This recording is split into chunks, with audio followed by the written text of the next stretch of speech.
Hello, and welcome to episode 8 of Occult Studies in Ancient Magic, where we are discovering tarot today, and we are covering the Death and Temperance card with Jorge. Hello. Hi. Hello.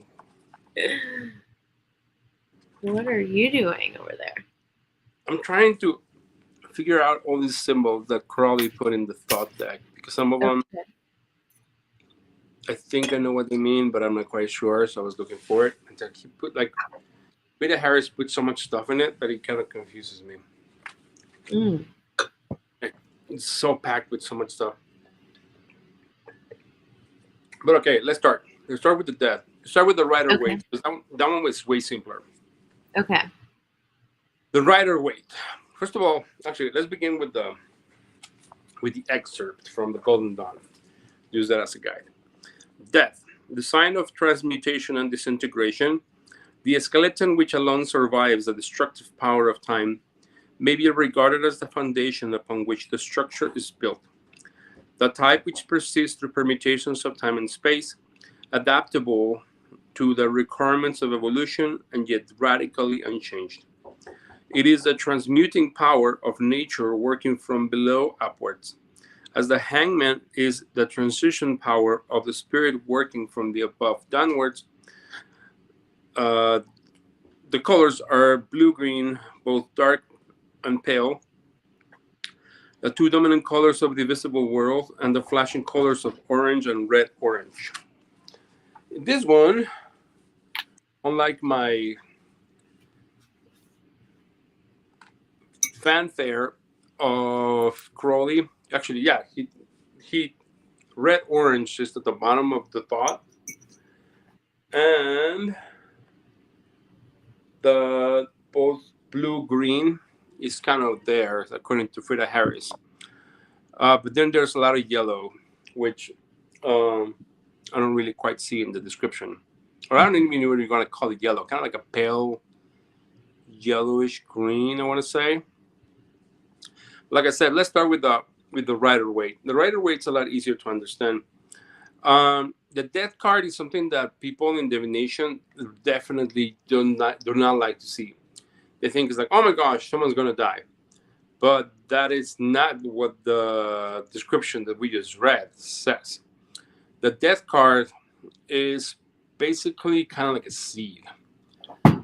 It's kind of like there is well, first of all, there's a change. Well, how do you call it? Transmutation and disintegration. First of all, let's try these two cards. We're gonna have to deal with so much in like divination, in a divination path, because these ones are really hard to understand in archetypes. So when someone gets the Death card, it doesn't mean someone's gonna die.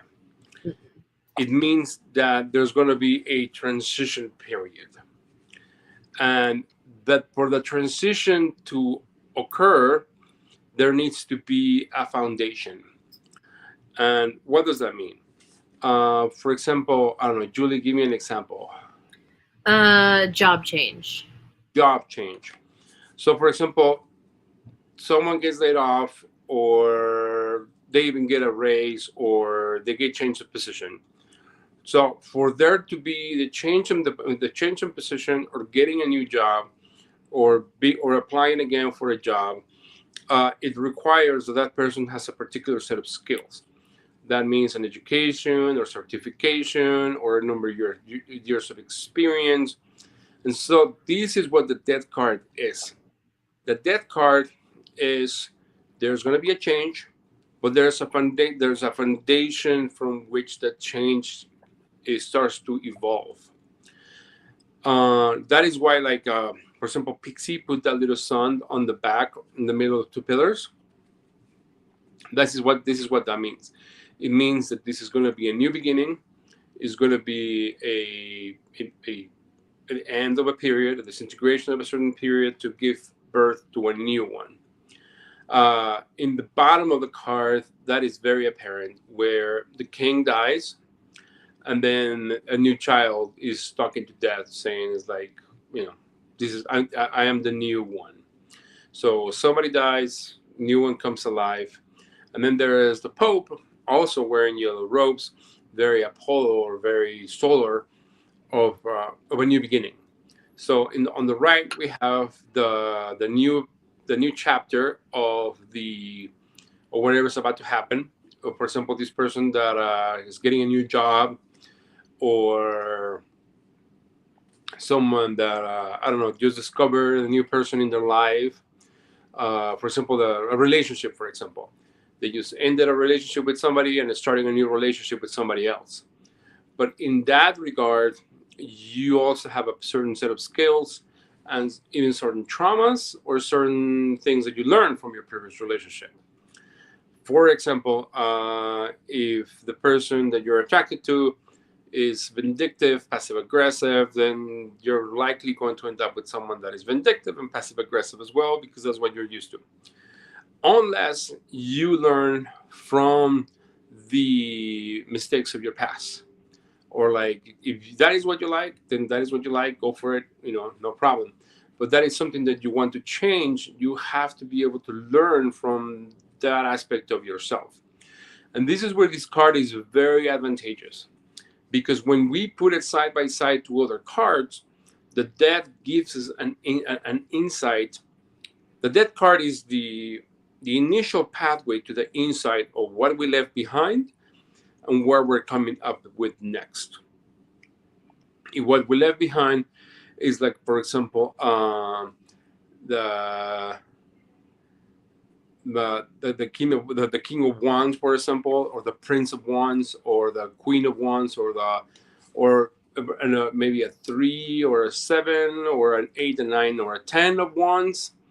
Then it basically means that you came from a conflicting relationship that had some problems, depending on the card and depending on the trump. It had some problems. Yes, it was wild, but that may be what you're into. Many different people. I heard even say, for example, that women, for example, is not that they don't like to have sex. It's not that they don't have to have relations with men. Is that they need the experience to be different. They like the experience. So therefore, that is why certain women are particularly attractive to a particular man, because that particular man sets them in a mindset that this is going to be different. This is going to challenge me. This is going to be something that is going to excite them.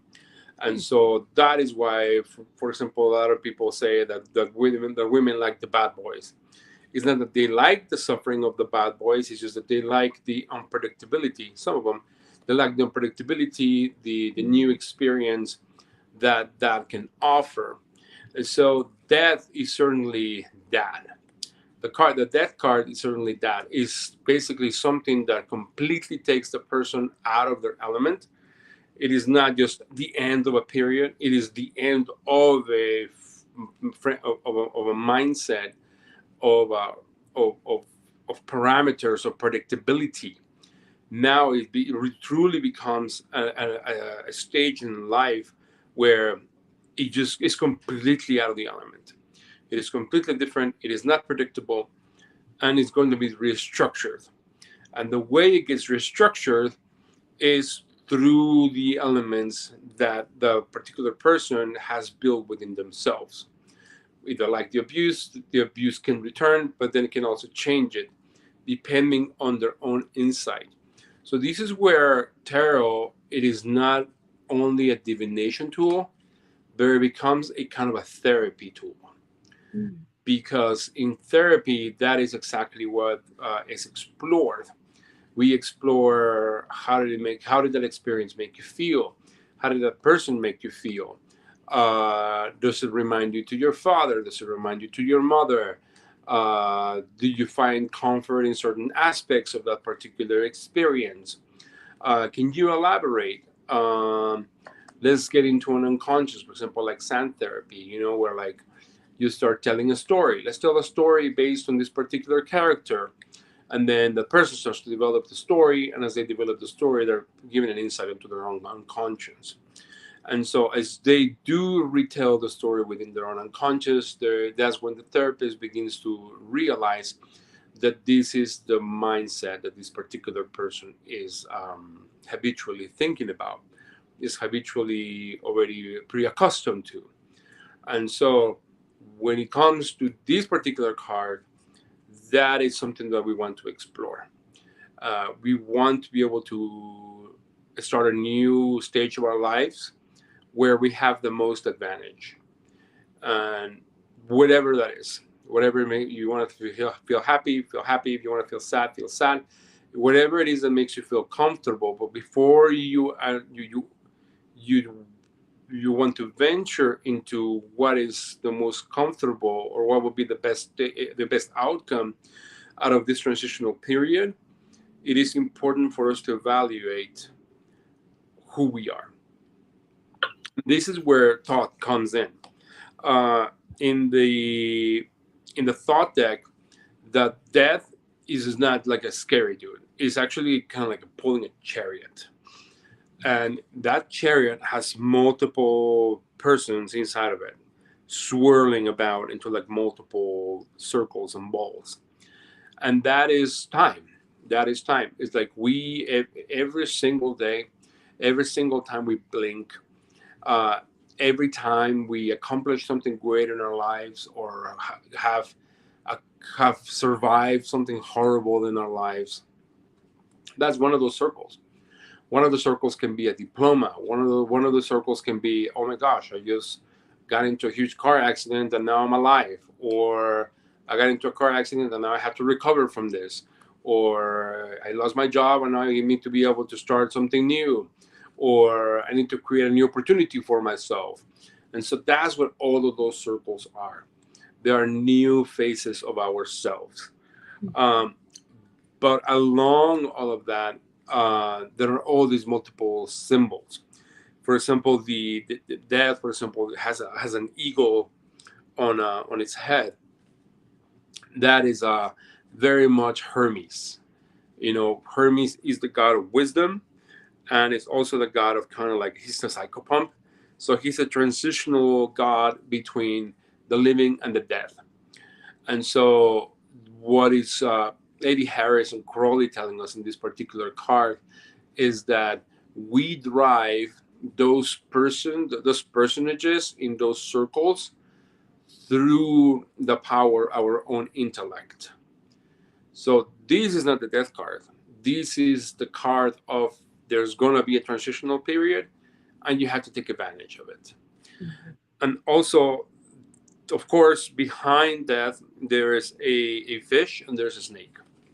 The fish is symbolical of the unconscious. And so as we are trying to not control ourselves, as we're trying to master ourselves, we are haunted by our own conscience, which Carl Jung called the shadow. And so that's exactly what the snake symbolizes at the bottom. It symbolizes that even though we're trying to do our best, we are trying to become a new aspect of ourselves. We are subject to our own shadow. Our shadows are unfortunately trying to command our lives without us being conscious of them. And so that is why this card is also ruled by Scorpio. I was going to ask about the Scorpion. Yeah, the Scorpio is the ruling sign of this card, and Scorpio is he's a cherub of water, and so it carries a lot of power, but it's some subconscious power, and so that's exactly what this card means. It's like, I don't know, it have been effective of trying to summarize all the complexities of the death card, because this is a very complicated card.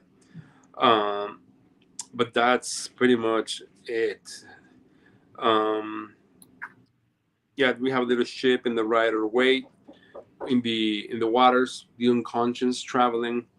And then we have the white rose. That is a very Rosicrucian thing of like we're giving parts of ourselves for a new stage of generation. Kind of like the most famous of that imagery is a rare Rosicrucian painting about a swan kind of picking things of itself to fitting it to the other ones. Kind of like we're sacrificing stages of our lives, we're sacrificing parts of ourselves so the new stages can begin. Cool.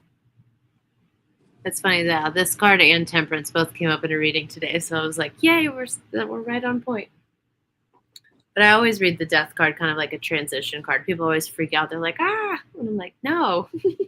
It's a transition card, but it's a complicated card because it's not just a transition card. It is like, what are you bringing to the table card? I like that. I like that a lot. Because it's not that simple. It's not that simple. It's like, yes, a new stage is beginning and one is ending. But what did you learn from the one that just ended? And what are you bringing to the new one that you can develop into a new person? In fact, there's a kind of biblical story that kind of summarizes this. I guess there's Jesus is telling a what do you call it? I don't know. He's telling a story, and the story is that the master gives the servants a certain amount of talents, and some of the servants do not spend the talents; they save the talents, and some of them invest the talents and make more talents, and some of them lose talents. Mm-hmm. And so Jesus is saying that the laziest one that kept the talents are the ones that will be rewarded the least, because they didn't want to risk. They didn't want to.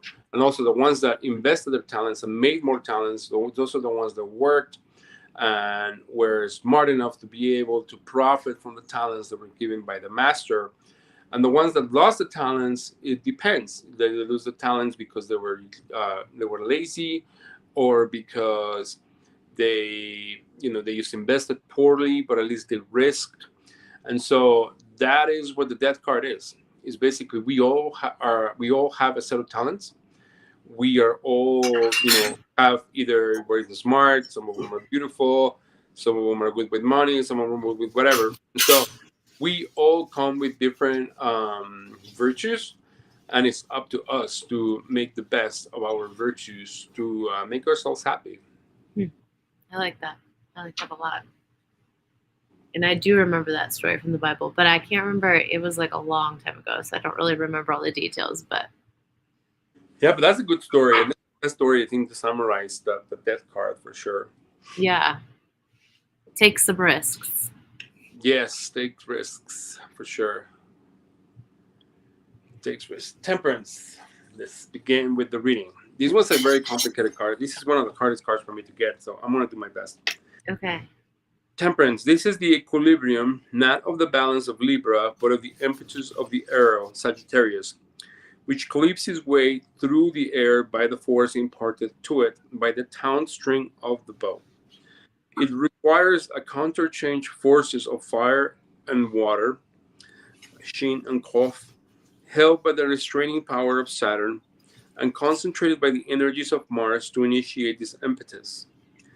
All of these are summoned up by the symbolism of the figure standing between earth and water, holding the two amphorae with their streams of living water and with the volcano in the background. The colors are bright blue, blue-gray, slate blue, and lilac gray. Now, Pixie Smith just did her best. I love your commentary on Pixie Smith every time. So simple. Like, she did her best, but brah. You're not given as much. Yeah. It is really hard. The Thoth deck is going to get into a little bit into alchemy. But yeah, that was straight up alchemy when I looked. For example, the Temperance card for Pixie is like you have the angel, which has red wings. Red wings is usually Sandalphon, which is the angel of earth. And then it has 1 foot on earth and 1 foot in the water, basically conscious and the unconscious. And then you have the sun at the back, saying there's hope, but hope of what? And then there are the cups, and then the cups, both of the cups are gold. Why are they both gold? Why is the water flowing in a weird way? What the heck are those flowers? I don't even know. It has a little solar thing on the top, but this definition has nothing about solar stuff. Mm-hmm. Now, once we get to Thoth, oh my gosh, That's like a wild card. things get very, very complicated. First of all, we have to understand that this card is ruled by Sagittarius. Okay. So when these sentences, equilibrium, not balanced by Libra, but by the impetus of Arrow, this is basically saying that your faith and your character will be tested. And this is exactly what it means. So if there's a card that you want to fear, is this one. Temperance is a card that you want to fear, because this is where your patience, your strength of character gets tested, where things are gonna be dissolved, like solve and coagula, kind of like the Eliphaz Levi devil thing. Is like it has like solve and then it has coagula in the arms.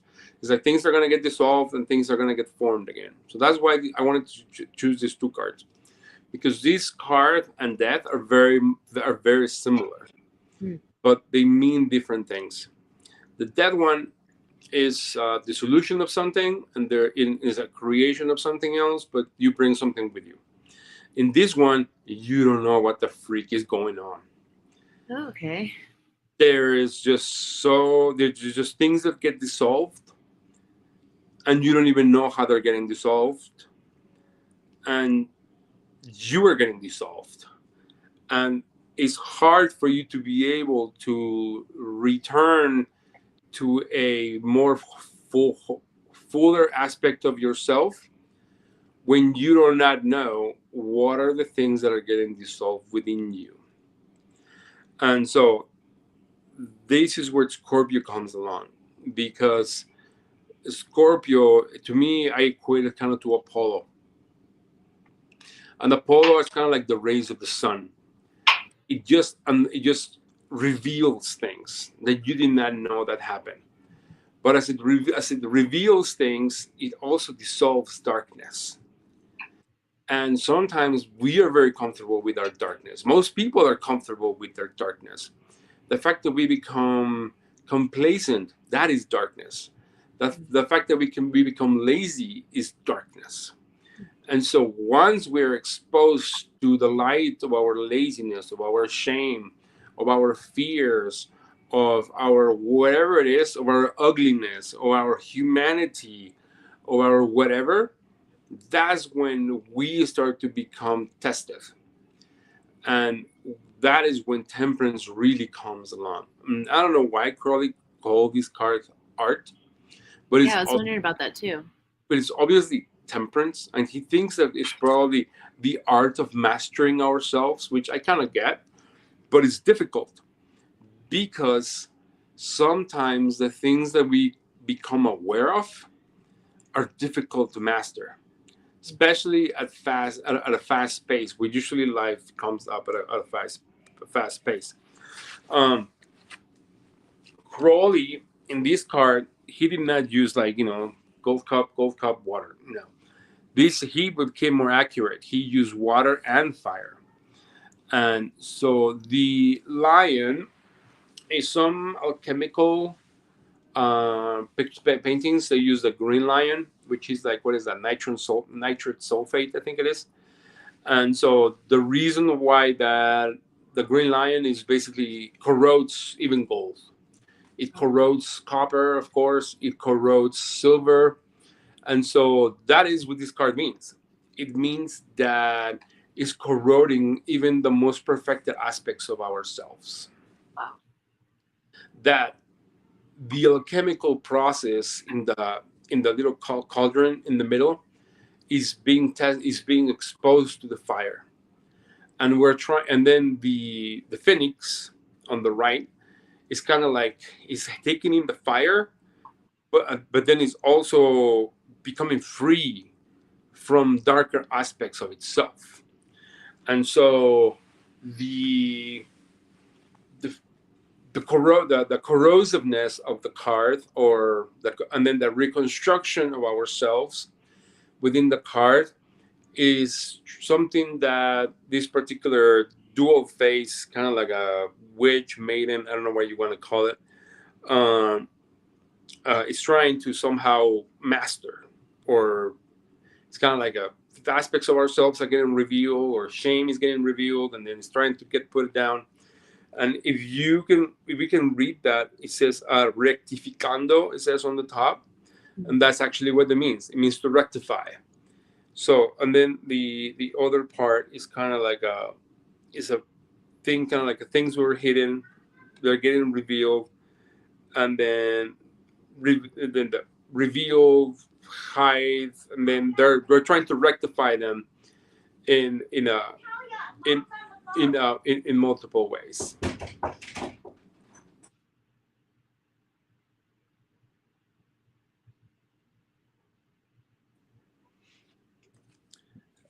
And then the little moons on top, I would like to think that they're very Hekatean. They're very much, there are stages to this rectification and this dissolution of ourselves or psyche, or even in a kind of like a chemical process. It can be an spageric, or it can be something that we're burning. And so in alchemy, I don't know, in the last episode we talked about how when we're doing spagerics, we want to put a pot or a hot plate of sand to warm up the water with the plant, and that is how it gets distilled. In this one, there is no hot plate; it's just open flame. In fact, at the bottom that's exactly what it shows. It shows open flame. The alchemical process, it's not a gentle process in this card. It is an abrupt and powerful process of burning and hopefully reconstructing, and hopefully trying to come on top from this, because, and it should be, because the reason why this card is called Temperance is because we should learn to master ourselves. In the Greek magical papyri, there are so many different spells to control anger, so many of them. And that's exactly what this card is. It's basically a way to try to control anger, or shame, or fear. Okay, interesting. And if you were to use this in divination, let's say just based on the last example used for death, like a reading about a job transition, how would you kind of? It probably means that, well, depending on the neighboring cards, but it could mean that the job transition is going to be a quick one. Oh, okay. Or the elements that surround the situation of the job transition is going to be a quick one. And there may not be a lot of time for this particular person to come on top. Oh, wow. Or to evaluate their options. Okay. There are going to be quick set of events in which, actually, it's kind of like being in survival mode. It's like you're going to be placed into survival mode. Then, you're not going to have a lot of time for you to be able to react and to weigh your options, or it's going to be a difficult time, and maybe not necessarily financially, but it could be psychologically. It could be psychological, or it can be emotional, or other variables may come into place. Someone that is close to that particular person may come also with their problems. It's a difficult time to make changes. Okay. And so when we make a reading like this is one of the cards where it's very advantageous to know that it's coming, because when we do not know that something may be coming and it's gonna come, then we need to prepare ourselves. Kind of like have savings, or have a particular set of skills that will make it, that will in case this a job example, that will be that we don't have to go into the particular field that we're originally in. We can go into another field. Just have options, kind of like a give yourself a way out, so not to just put all the chips in one basket. Interesting. Very interesting. And if it was to be like emotional, how would you suggest that? Have some way to have emotional safeguards. Okay.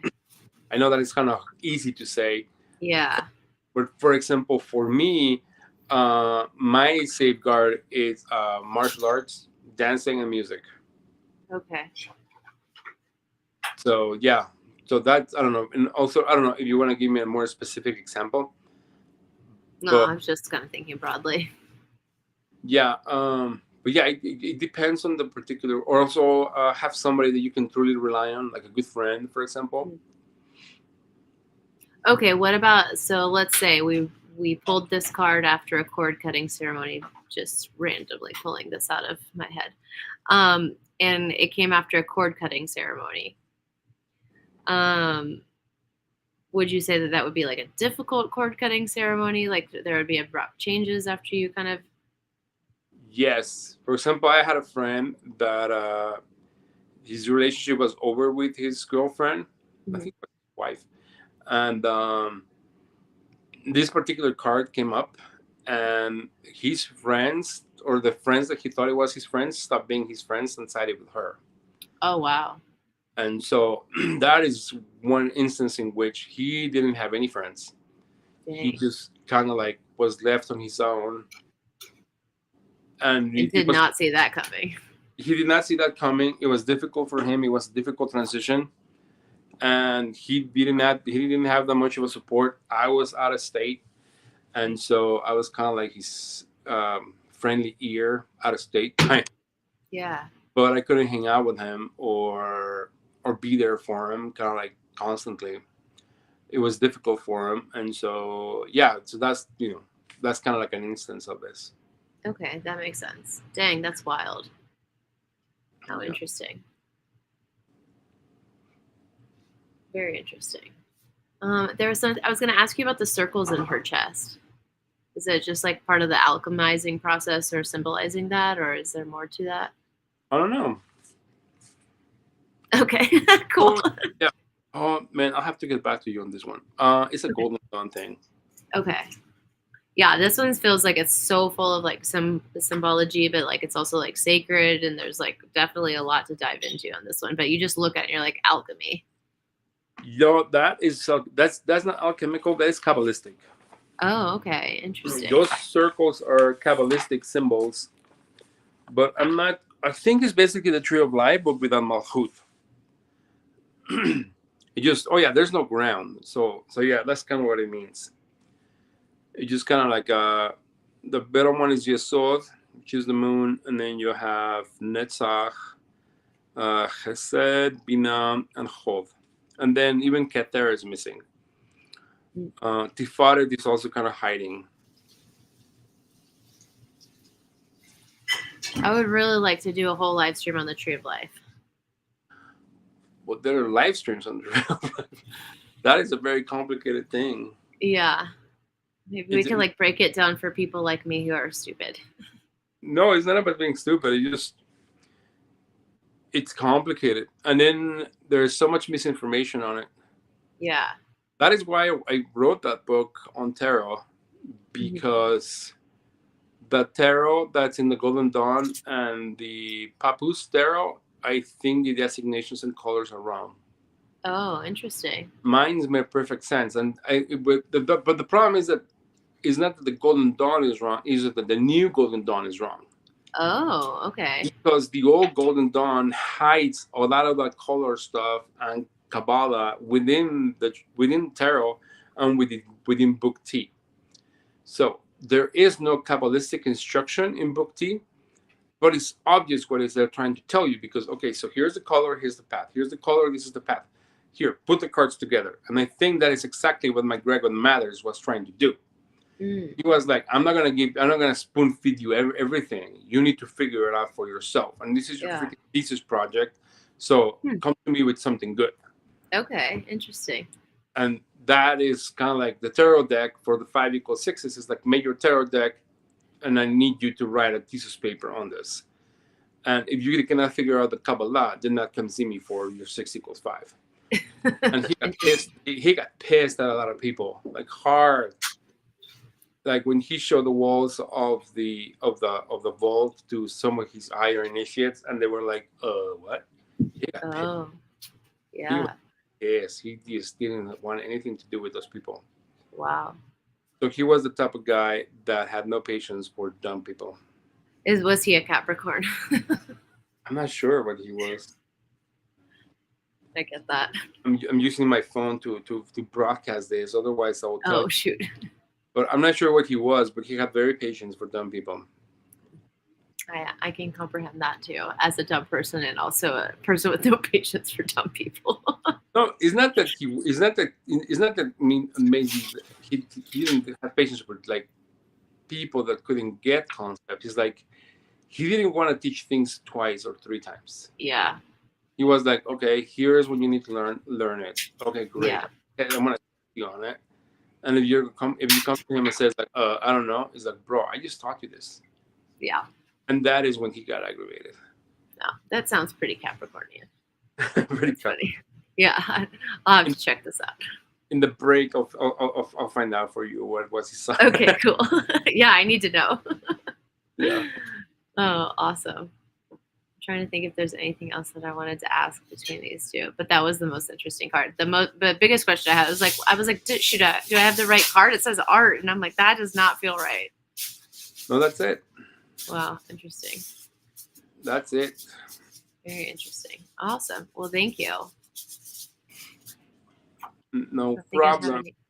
I don't think I have any questions. Cool. Shall we skip to this one? I'm gonna need a little bit of break. I don't know what's going on here. Yeah, absolutely. That works for me. I'll see you in 20 minutes. Okay, right on. Awesome. Thanks. Thank you. Bye. Bye-bye.